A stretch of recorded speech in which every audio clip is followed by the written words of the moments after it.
Hello, welcome to the Bigger True Show. I am Scott McMahon, and I am super excited for this one. I've been wanting to, and I will be reaching out to the other candidates as well. Ambassador Cella was the first to approach me, and so I'm giving him the opportunity. And before I bring him on, I want to he sent me a few videos just for background, but I think that this is a good way to kind of set the tone for the interview and kind of help you to get to know him. This is a video that was produced by Hillsdale College and about him, and I think it's this is good. So we'll just get right into this. And when I was 6 years old, I had an inkling that I would be entering the arena of public policy and politics. Part of that gravitational pull or that calling, that inkling, was certainly fueled by my morning routine when I would go to get the Detroit News and Free Press, which would both come to our door in the morning, and then sit there while I'm eating my breakfast, pouring through their pages. That was a moment that pointed towards my future journey in life, work, career. There have been several times in my life that I've known with great alacrity that God has called me to do a particular thing. One of the moments was when I knew that I was called to attend Hillsdale College. It complemented in a very unique way the moorings of my faith, my upbringing by my parents, studying, learning, appreciating that which is true, good, and beautiful, rounding out my character. So over the arc of my career, it was first in the political arena, managing campaigns. My wife would always tease, saying, you have to stop giving away free advice. And soon enough, that became my next career, was consulting. So in the early summer of 2016, another moment of alacrity came to me. I knew that President Trump was going to win. I knew that there was a deep, broad, fast-moving river of discontent in our polity. I remember Ronald Reagan.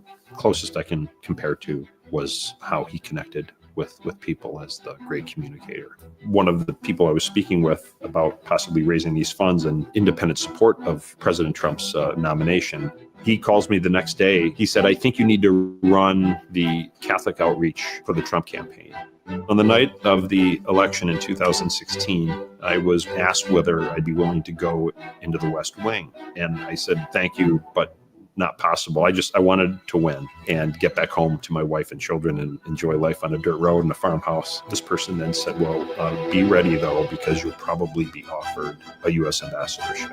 And that certainly never crossed my mind. But when she said it, again, it was yet another moment of alacrity where I knew I could do the job with my wife and children by my side. To be given the chance to serve the United States of America in any capacity is a high honor. In serving as United States Ambassador to Fiji, I exhorted my colleagues what we were about to do on my day one speech. We were going to do all things legally, morally, and ethically. We were going to treat all people with dignity, worth, and respect. This, again, moment of providence was an opportunity to represent the greatest country as a bridge builder, flying the flag, working under it, advancing her principles. One of my closest interlocutors asked me to come to his office my final evening at the embassy. And he said, Joseph, I have to tell you that in your time here in Fiji, you have transformed diplomacy as we've known it in Fiji and taken to a level that it's never been at before.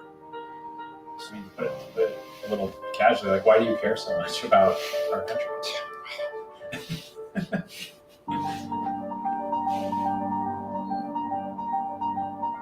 Boy.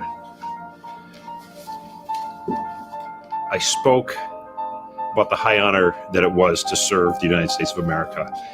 In recent times, our truths have been undermined, maligned, attacked from within and from without. And I was going to do everything that I was able to in this capacity to defend those principles and represent the United States of America. The call to be a faithful husband and father is of the highest order. That comes first. People talk about work-life balance. I try to keep it at work-life boundaries. You're about to go attend a public diplomacy event, but just before you're changing a bottom in the official van. One afternoon, receiving a classified briefing. The next morning, I'm here about a month away before departure with an air chisel in our bathroom floor, taking up tile. So the more humility, the better. Pope St. John Paul the Great said, "In the designs of providence, there are no mere coincidences. But as long as you stay on the course of what you're called to do, the gifts you've been blessed with, my upbringing, great education at Hillsdale College, and then setting forth on that course oriented by God, there's great worth in that."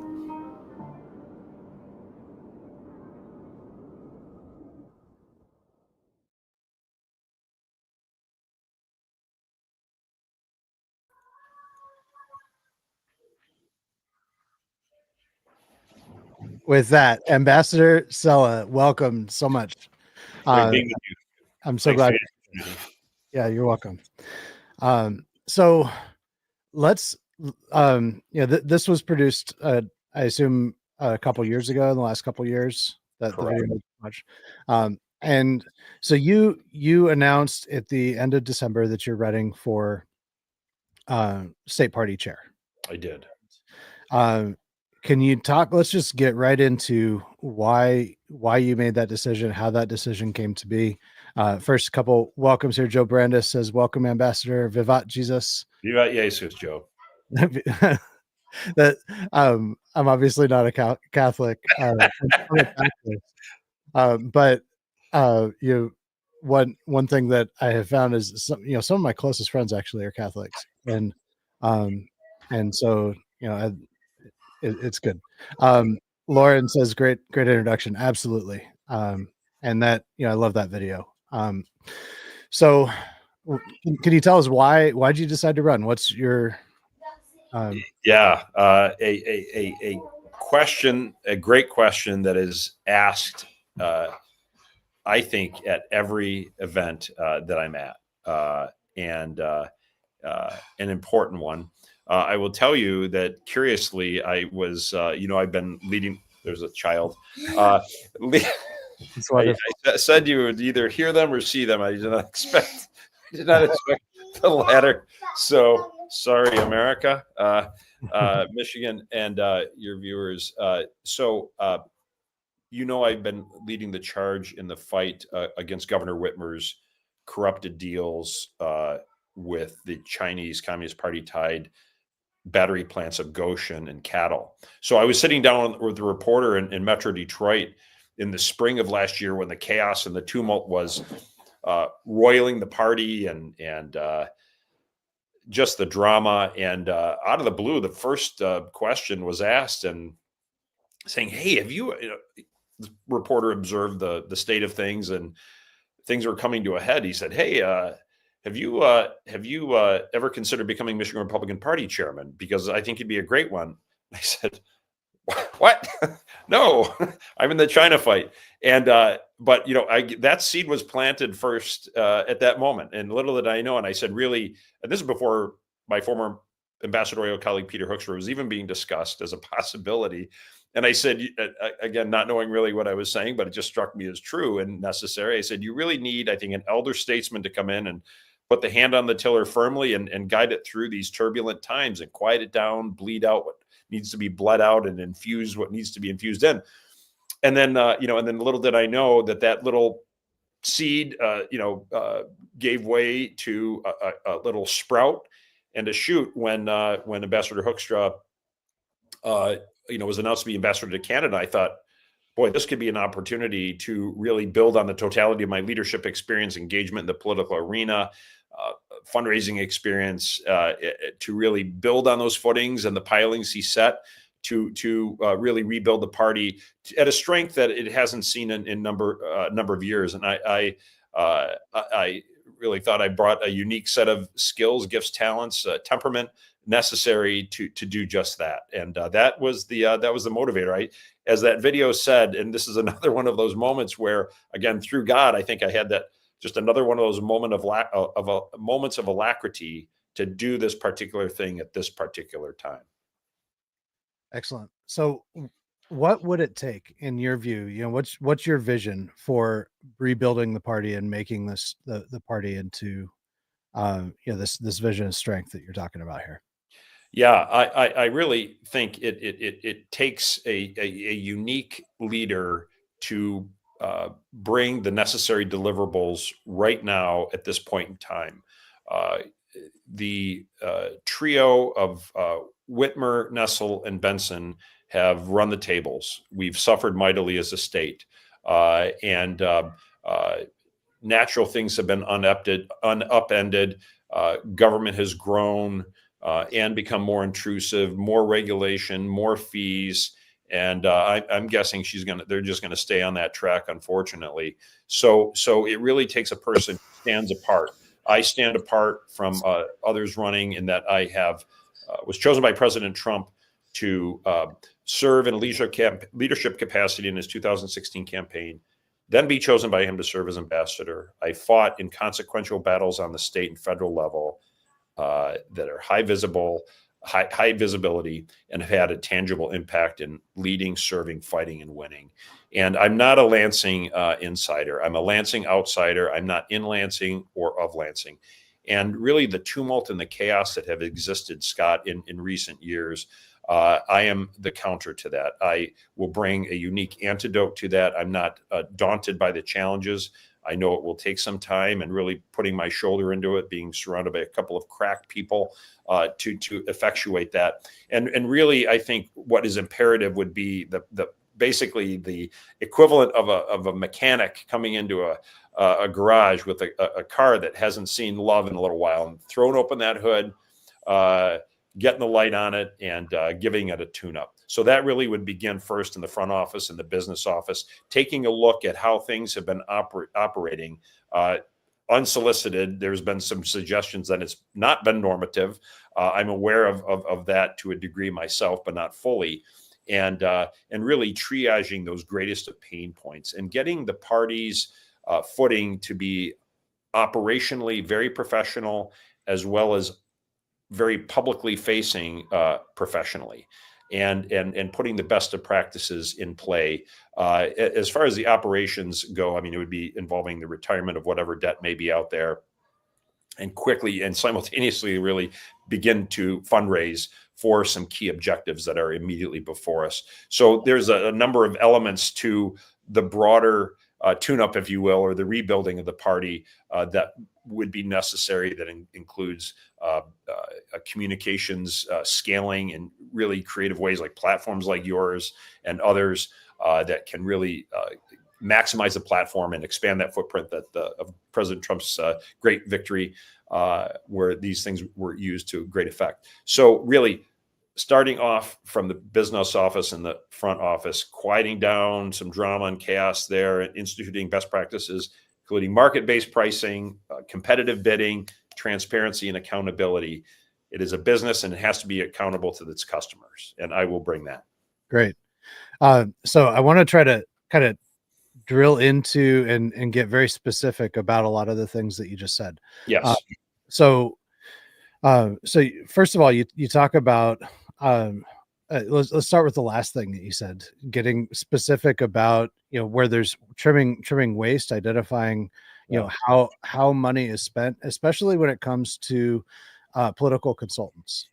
And this is the one of the things that really intrigues me most about you as a candidate for this position, is that as I've been I've been thinking about this position. I'm sorry.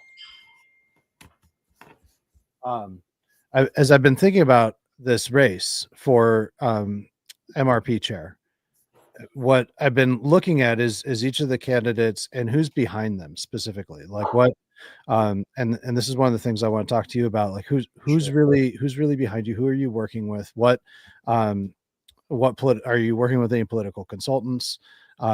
Because what I've seen is that this is really kind of a proxy war in the background, just like with Christina Caramo. She was not the one, as the report that really launched Bigger Truth Media was a report into Mike Labadie, who was the shadow operator behind Christina Caramo. Oh. And if Jim Runstead comes on, I would absolutely love to ask him about his experience with Mike Labadie, if he does have, because I suspect, because I know Mike Labadie was working with Bernadette Smith, and she's his running mate, so I definitely would like to ask him about that. But he was somebody that he registered as a Democrat before the 2016 election. He came out here, he immediately started speaking all ultra MAGA-ese, like far right Christian nationalists. And then in 2017, and then he over the next 7 years, he really he executed a plan to take over the state Republican Party through a candidate who ended up becoming Christina Caramo that he really psychologically controlled. And so it sounds too crazy to be true, but I've had dozens of whistleblowers come to me and confirm every aspect of my reporting about Mike Labadie.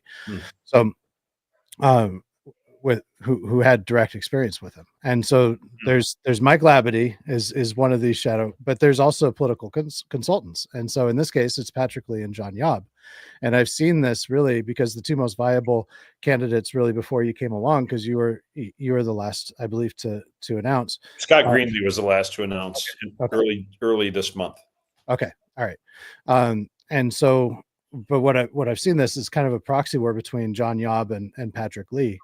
And John Yob, of course, is behind Scott Greenlee, which he is openly admitted, and Patrick Lee is working with Michon Maddock. And so, to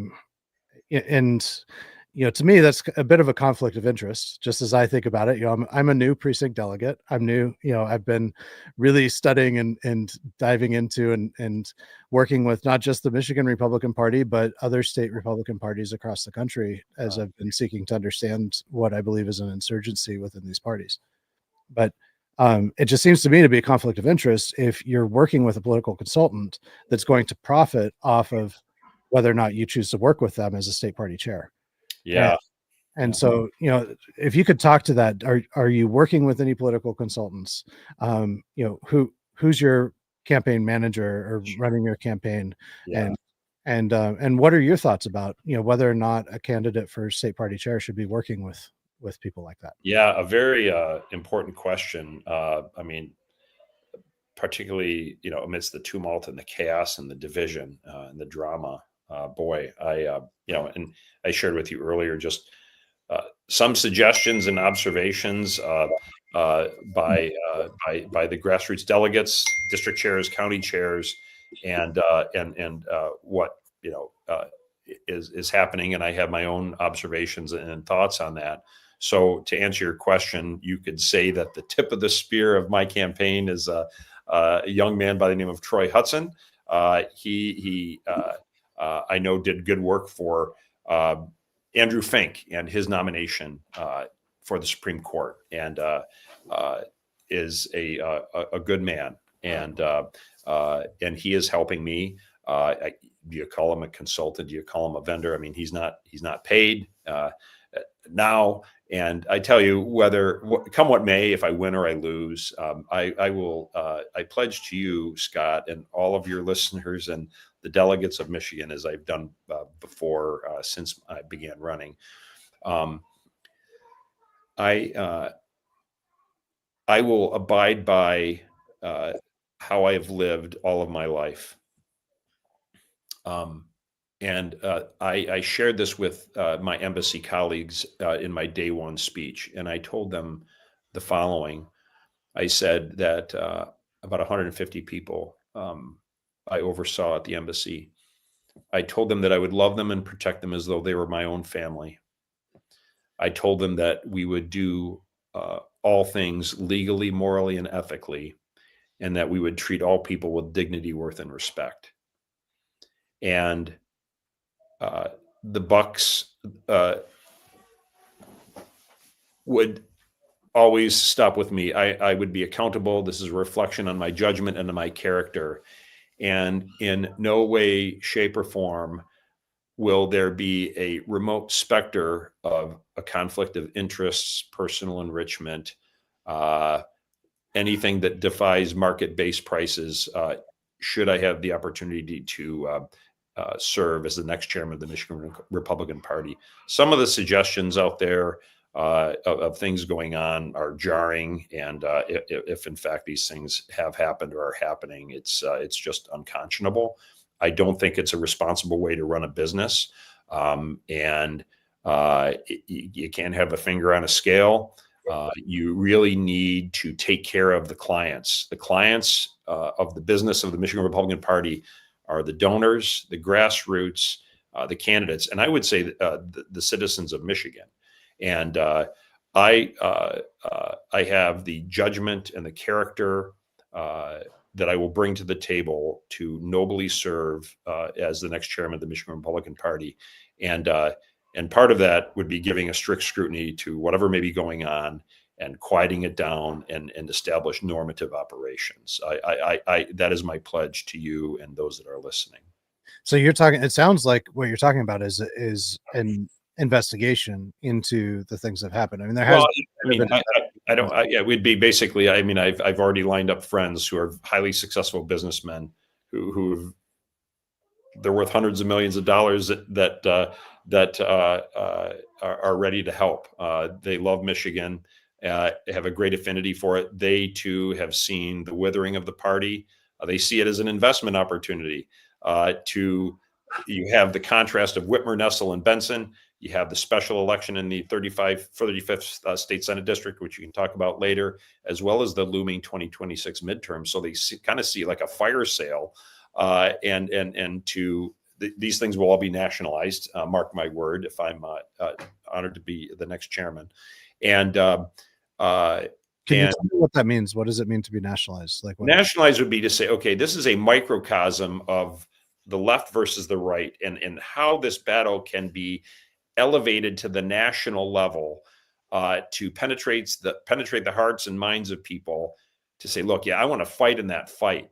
I'm in a blue state, and I can't make a difference here, but I'm ready to lay down some of my resources, time or talent in making a difference in that race. Or you have people in Texas, let's say, or California that I'm in conversation with as well, who say, yeah, okay, we've done all we can here, California being another blue state, but others in Florida who see this no greater contrast between what President Trump has just brought through his victory and what Biden, Nessel, and Whitmer represent, which is like an extension of Biden and Harris, and want to keep running the tables.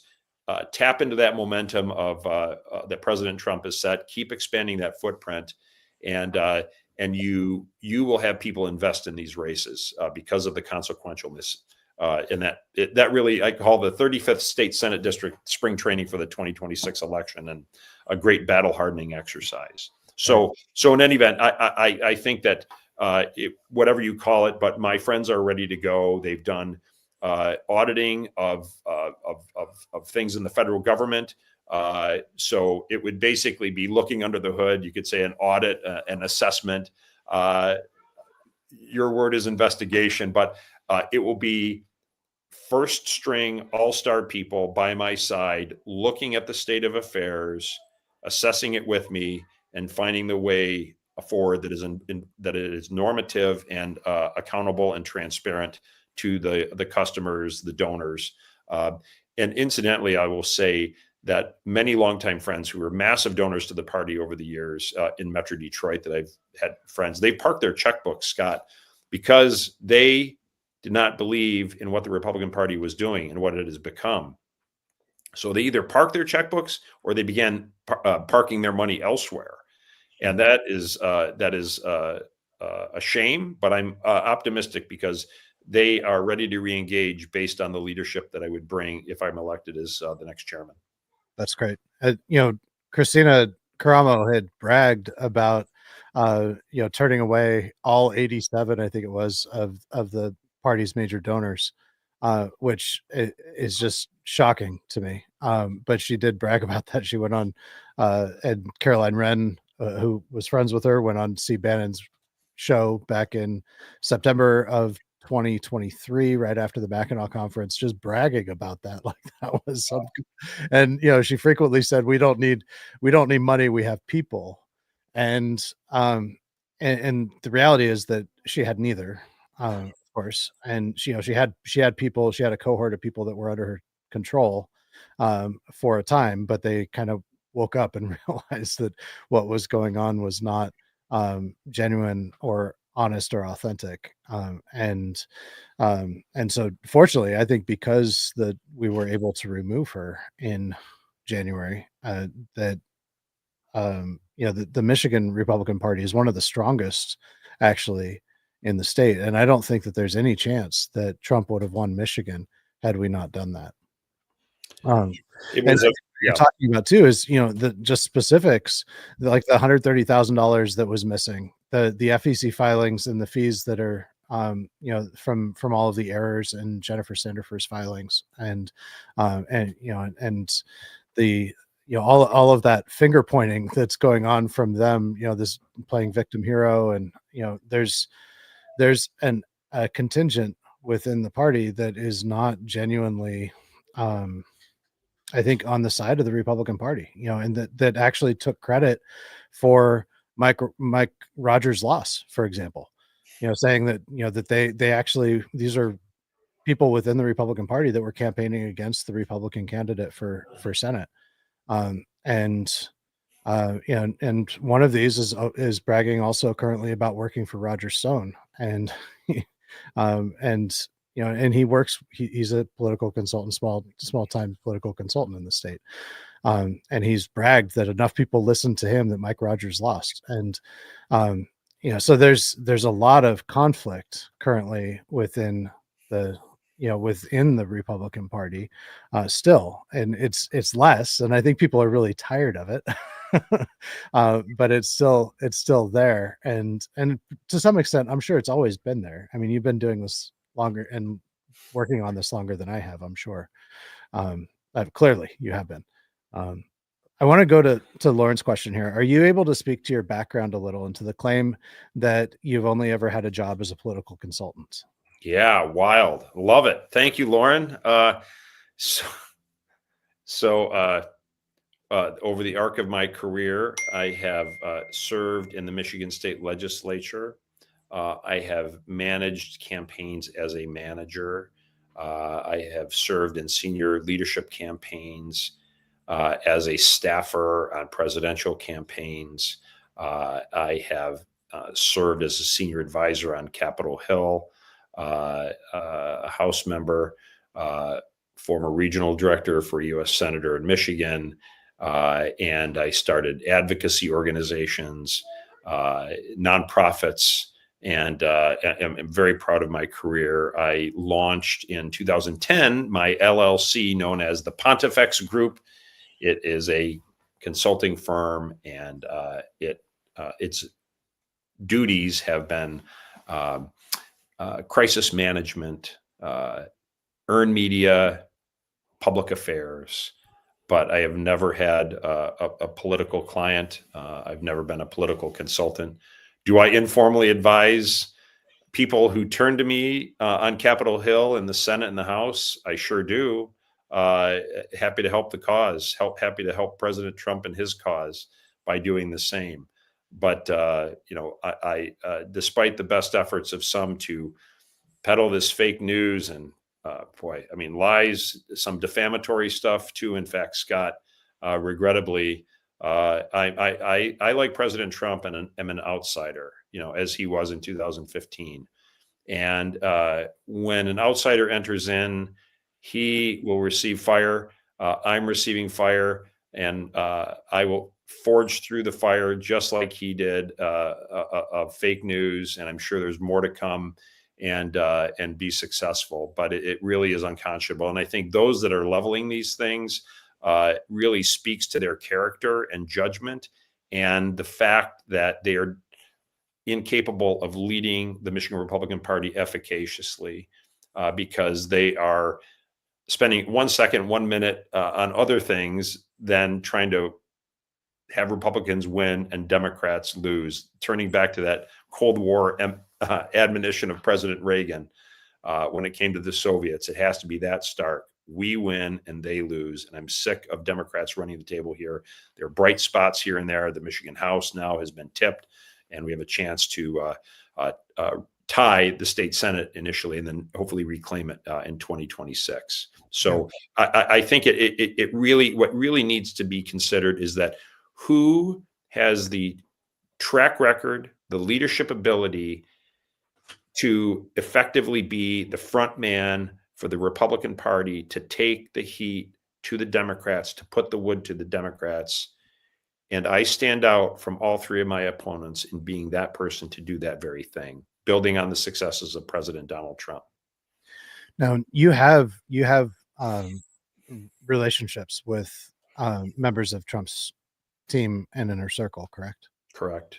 Can you speak to that, and what your experience is with Trump's team?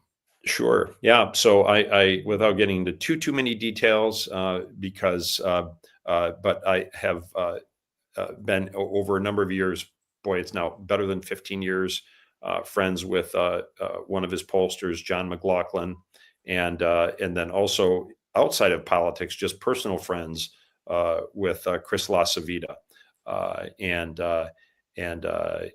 maintain contact with both gentlemen, and have had contact with Susie Wiles and others in the campaign that were integral and now are playing roles as Sherpas to President Trump's great nominees that are winding their way through the hill.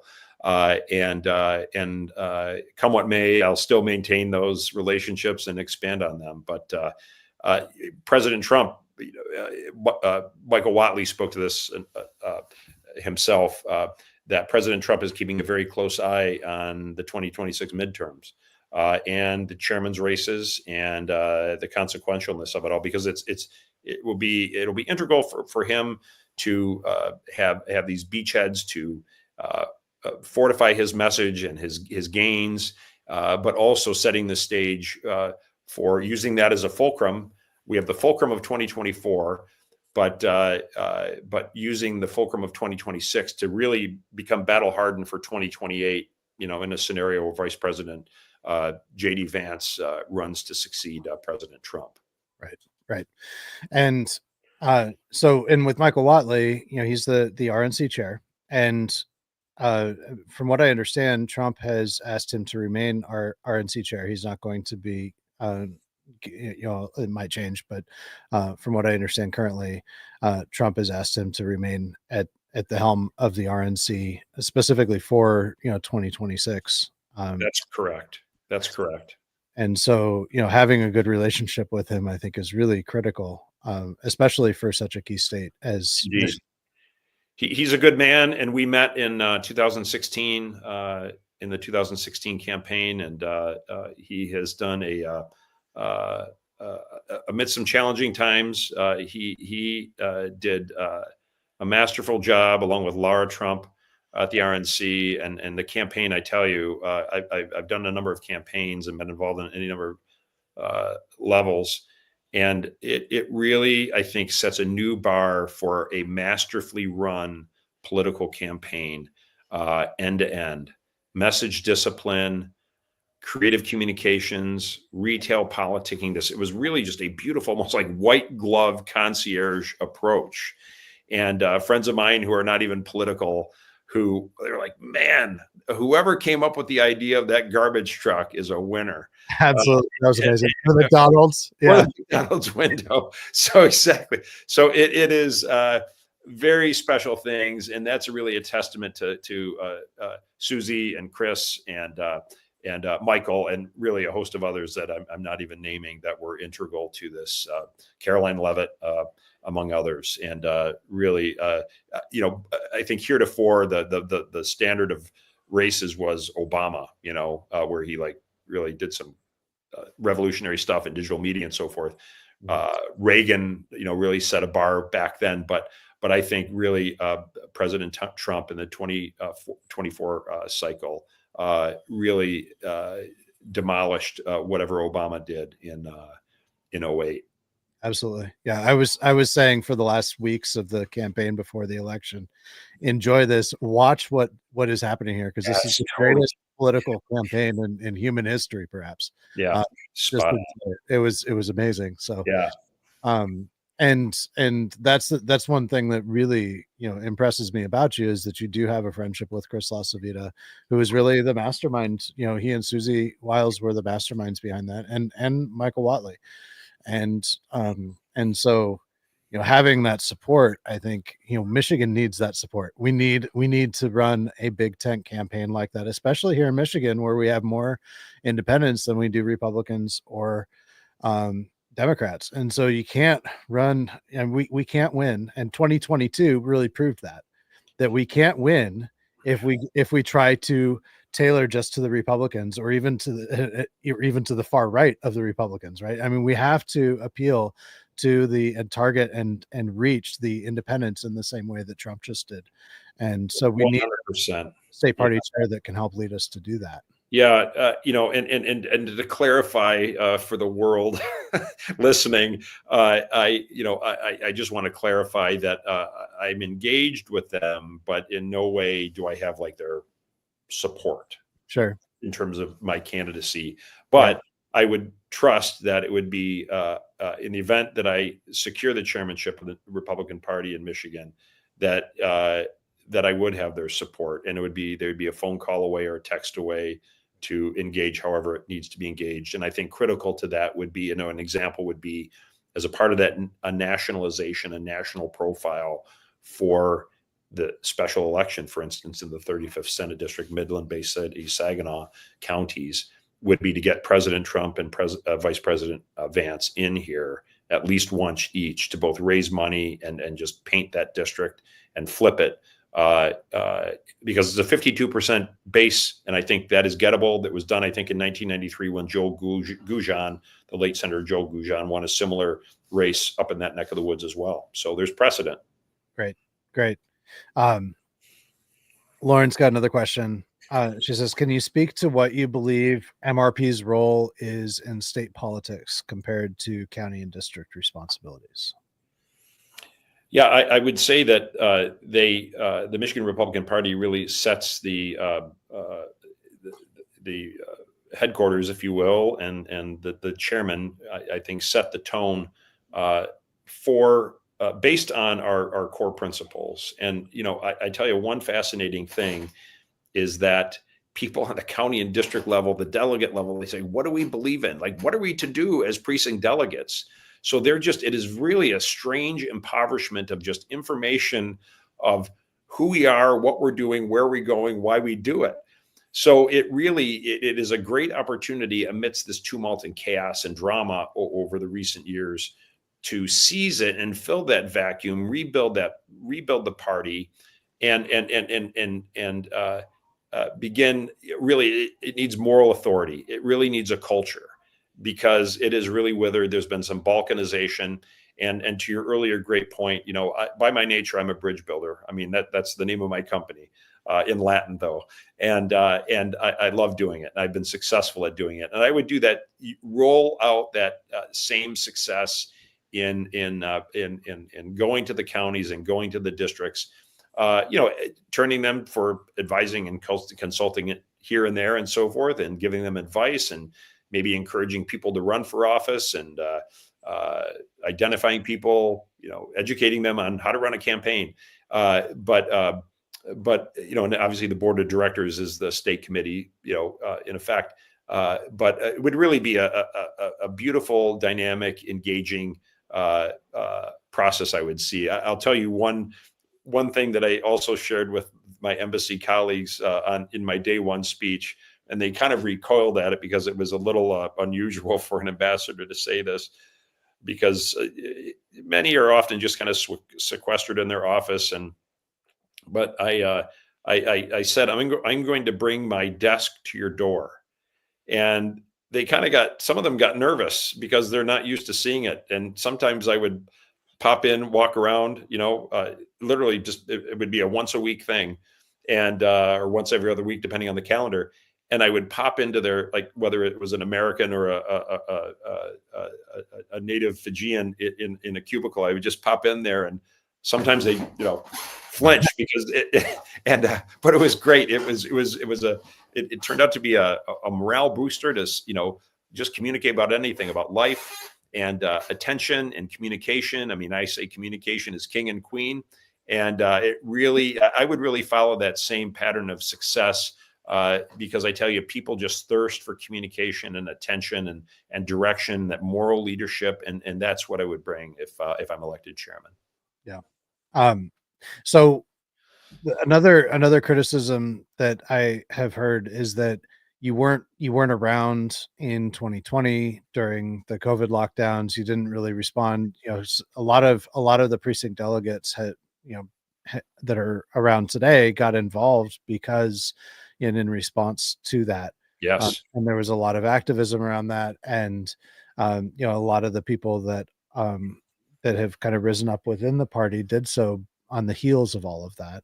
And so, there's been some criticism of you because you weren't around then. And so, if you could speak to that, Yeah.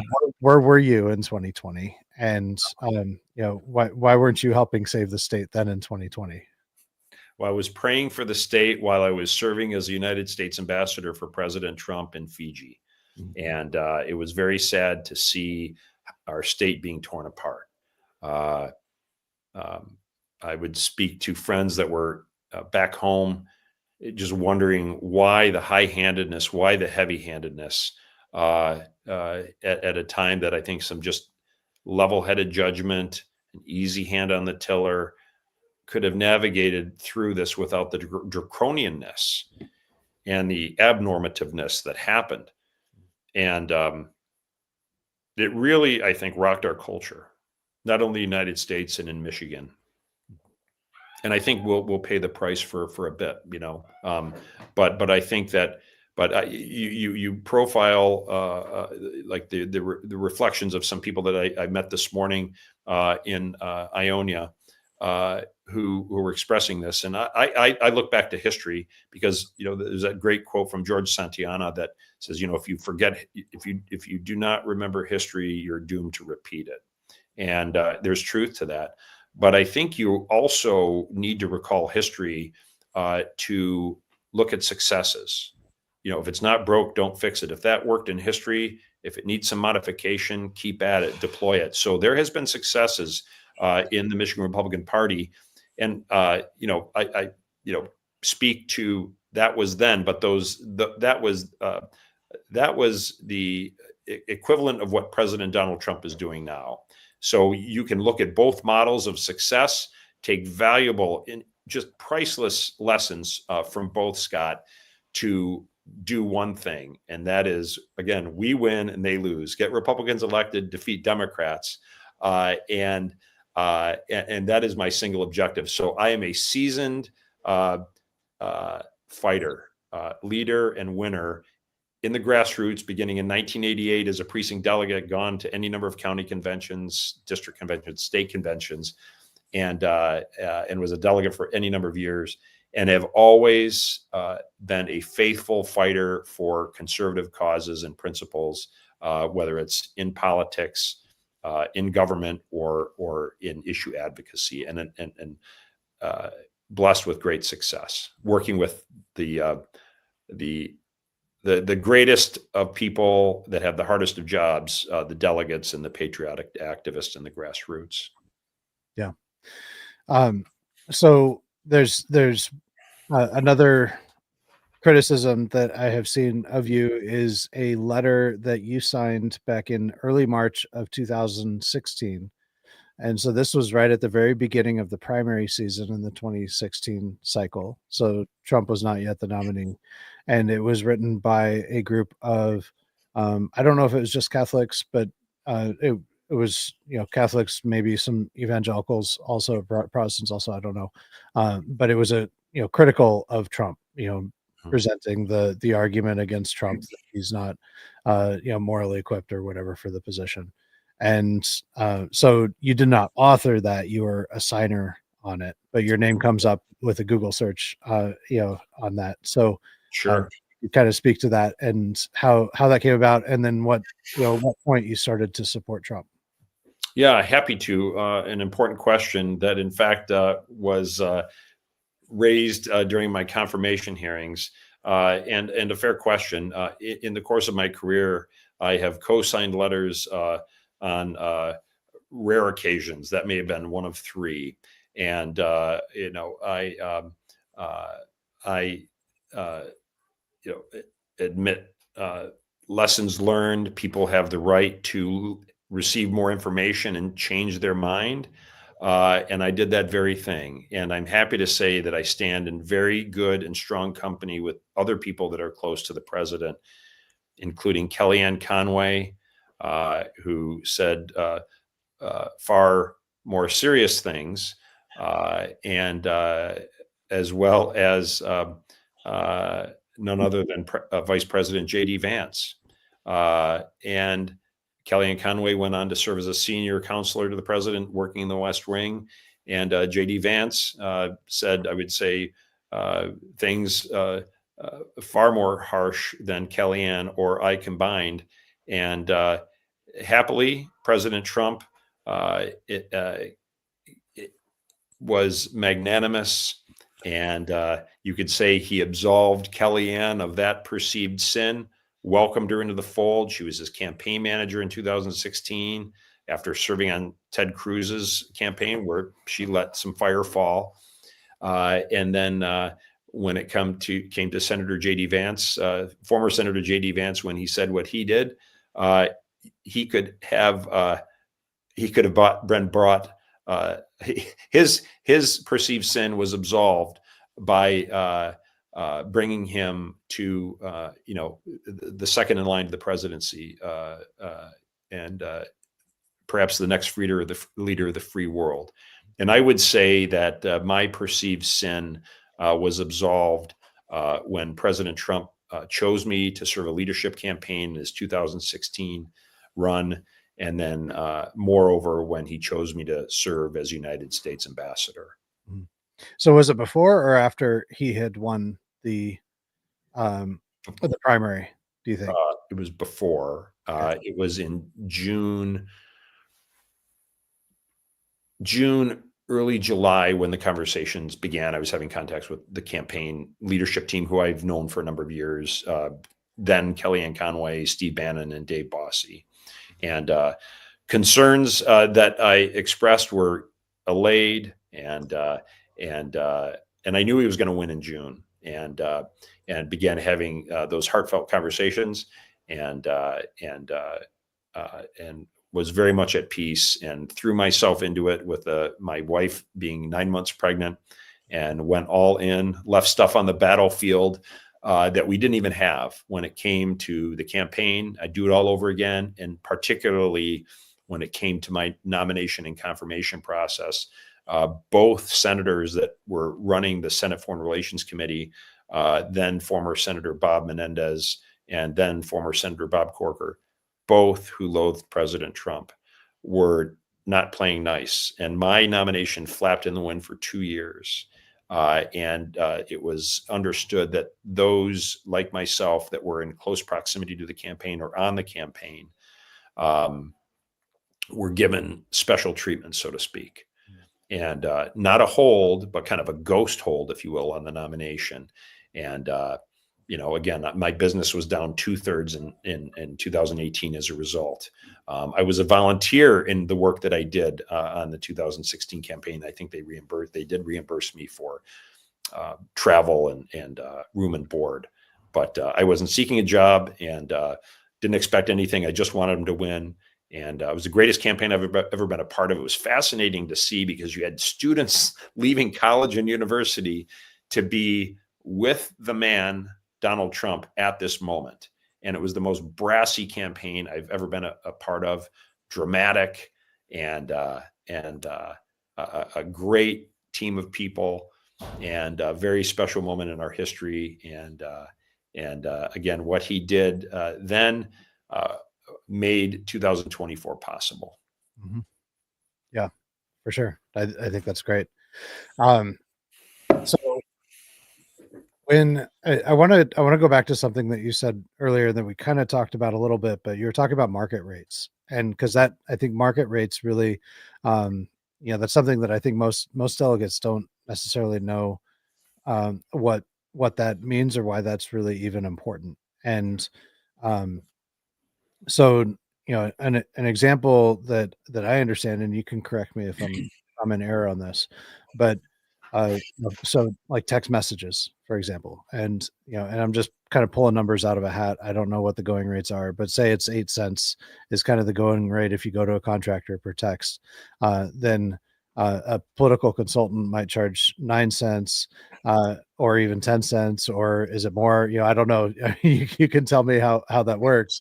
And they're basically a middleman. And so that's the reason why it bothers me when I see a political consultant behind the chair position, because you've got that there you're not just voting for that chair. If there's a political consultant behind them, and so when I describe this race as a proxy war between Patrick Lee and John Yob, these are people that stand to profit considerably. And Patrick Lee, he was the regional director for Trump Victory. He's not even from Michigan, and he's, from what I understand, he's doing this in other states as well. He used his position on Trump Victory to build his consultant practice or business in these states, the 5 states that he was overseeing. And so, and maybe that's commonplace. I don't know, but does it mean it's ethical? I don't think so personally. But so, if you can kind of speak to that, why market rates is important, what that means to the party, and so that because you might be thinking, oh, well, it's just pennies, but it's not just text messages. It's also emails, it's signs, it's mailings, and it really adds up when you start talking about, and there's a lot of it that is done even unnecessarily just to help the consultants. And then websites, I see, we had an example that happened to MRP was we had, we paid Joe Moss, I think it was $75,000 or $90,000 for the Michigan Republican Party website. And I'm it not was even aware of that. website. Okay. So that there is a history of that kind of thing, and it happened with before. I'm sure it's happened for a long time. There's and this isn't just Michigan too. Every state that I talk to, the political consultants, they're kind of like shadow operators in a sense behind the party. And and I think that Pete Hoekstra was actually unique to a degree in that. I mean, he was not beholden to anyone, and the circumstances of his election were unique. Everything about it was unique, but he was there for just a short period of time, and he had to go back on his hands and knees to the donors to rebuild those relationships. And we had $28 million passed through the party with only 4 or maybe 5 employees. And and they ran a really efficient and effective operation. So there's a lot of moving parts there, and how there's certain aspects of it that is a necessary kind of evil, I guess. I mean, you can't run a campaign without doing text messages and emails and mailers, and Correct. so I want to let you speak to that. And Correct. Yeah. So to your first point, in terms of pricing of text messaging, I mean, we're sending text messages now, we're sending emails now through a vendor, and I've seen numbers where it is like low single digits per text, and that doesn't seem too bad for the impact that they have and the ubiquity of phones and the utilitarian nature of them, and really an effective communications tool complementing others. And so really, the chairman of the Michigan Republican Party has really a multitask role, really the moral authority of the party based on the principles of the party. And part of that is being a steward to our principles, a steward to the candidates that are identified and prepared and supported, obviously after once the general sets in, and then just operationally communications, the contact with the grassroots, the GOTV. So really best practices. The fundraising, you have people who can part with money more easily than others, the major donors. You have the mid-range donors and the smaller donors. And really those smaller donors sometimes cut out other things so that they can give to the cause. And really, no matter and you may remember earlier, the clientele are the donors, the candidates, the grassroots activists, and the citizens of Michigan. I just think it is so unconscionable that more care and concern to a fiduciary responsibility to those donors has not been given. That is a must, and will be if I have the honor to serve as the next chairman of the Michigan Republican Party. Moreover, I would say that any vendor that I may be engaging with, in my bid, because you have to. It's nothing scary or underhanded, but no pledges or promises have been made for future engagements or enrichments, and I would have a very transparent and open policy when it comes to that, and would be advised by the best of the best that I mentioned earlier on the processes that we stand up to have people involved, and again, it would be subjected to that competitive bidding so that you get the biggest bang for the buck, the return on the investment, and nothing skimmed off the top to enrich anyone, no matter who they are. That will not stand. And I think that you're the only candidate that in this race that can really say that, and possibly Runstead, because I don't know that he's tied to a political consultant necessarily, although neither was Christina Caramo, and we saw what happened with the website and and all the nightmares there. So but you talked about building bridges, and where I think I'd like to land is that I really see the state party chair position in particular as a bridge between the donors and kind of the donors in the party and the people that are the volunteers within the party. And and the Karamo faction and their equivalents in other state parties across the country, they really like to try to frame this as a conflict between the grassroots and the establishment. And I do not believe that that's accurate at all. I believe that that's an expression of Marxist dialectical materialism, and just creating an us-them type of paradigm that they can lean into. But um, but the Republican Party is by structure, just by nature, it's a grassroots organization. I mean, since its very inception with Lincoln, it's the people, the volunteers at the grassroots level, at the bottom level, have the power to vote and to decide, who's going to represent them as in the leadership of the party and the counties and the districts, and it's very possible for a precinct delegate to, through their labor and just connections and work, to rise up within the party. So it is by nature grassroots.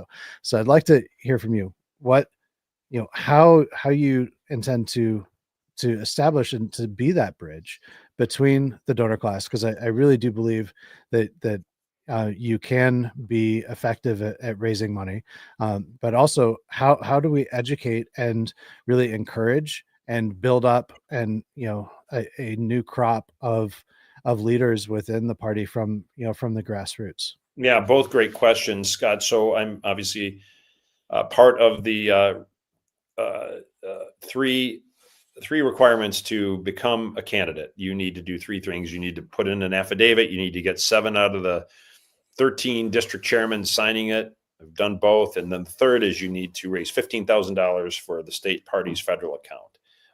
And I've done that, exceeding, and I'm still raising money and quite successfully, and from people in state and out of state, and then raising other money just for the operations of the campaign. So I will say that I've known these people for some time, some people longer than others, who were once major donors to the party. Why were they major donors to the party? We had a strong leader at the head of the party. At the time, it was Governor Engler. That was a consequential time for Republicans. And I love talking about it, to those 2020 people that became first involved. I think you may be one of them, because it's an important part of history to turn from, just as it's important to turn to the 2016 victory of President Trump, the 2024 victory of President Trump, and really understand that in that time, they had confidence of the professional internal operations of the party, but also the professional outward face of the party.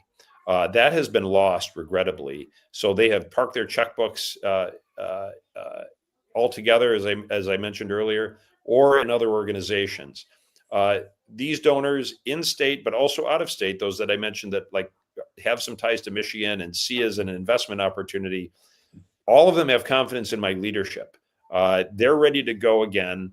We have probably 8 figures of money to raise, probably somewhere between 10 and 25 million, I would imagine, for 2026 and thereabouts.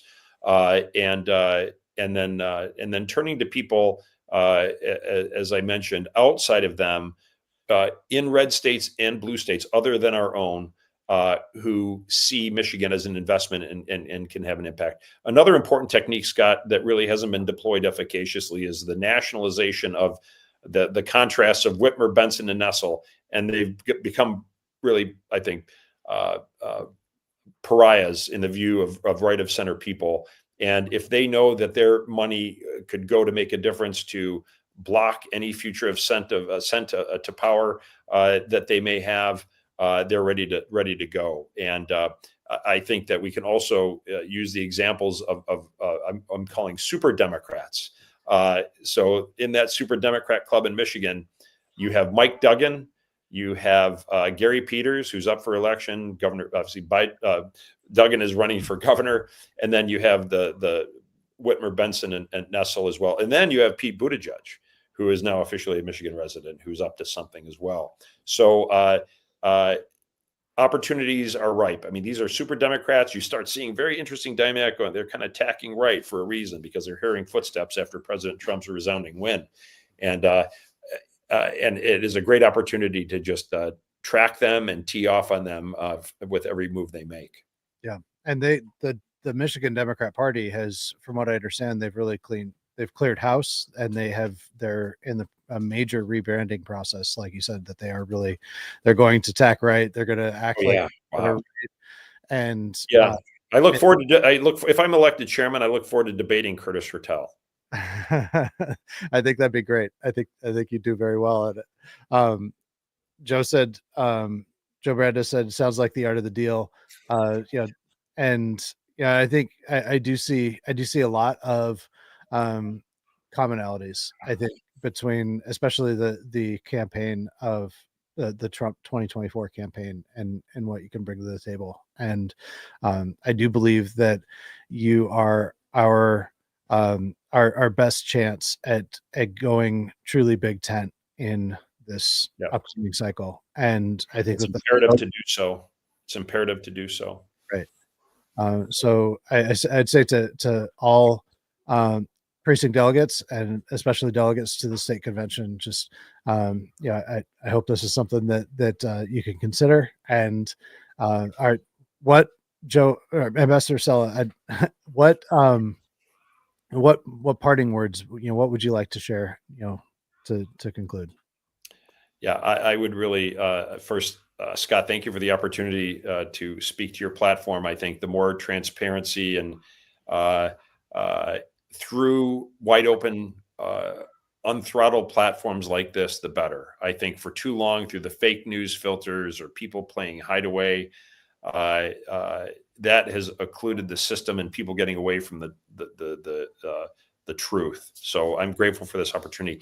So I would just say that the totality of my career and service of and leadership of fighting and leading and winning sets me apart in a demonstrable way from my opponents. I'm equipped to do what is exactly needed to begin the process of Republicans now winning and Democrats losing in a very focused way, beginning in the first in the nation midterm, you could say, to the 35th special Senate district and into 2026 and beyond. I have the judgment, I have the character, I have the temperament, and the leadership experience and the winning record to bring all these things to bear rebuild the Michigan Republican Party and make the Michigan Republican Party great again. Absolutely. Lauren says, thanks for doing this interview, Scott and Ambassador Cella. It was very interesting and informative, and I hope so. We're going to do our best to get this out to as many of the delegates as possible. Thank you. And you're welcome to take clips. I hope this is valuable for you. And anything else that I can do, I would be happy to do so. Thank you. And again, the invitation is open to the other candidates. And I do have I plan to vote for you. Wow. Okay. Thank you. Breaking news at the state convention. So thank you. I do encourage everyone to come to their own conclusions and to make their own decisions prayerfully and with as much information as possible. And that's the reason why I would like to interview the other candidates as well. Love it. Very generous of you. So very, once again, thank you so much. I wish you all the best. And I'm really grateful that you are running and that you care enough about our state and the state party to make this commitment. So thank you and Godspeed. God bless you. Honored to do it. God bless. Thank you. Keep me in your prayers. I will do. Thank you. God bless. Bye-bye.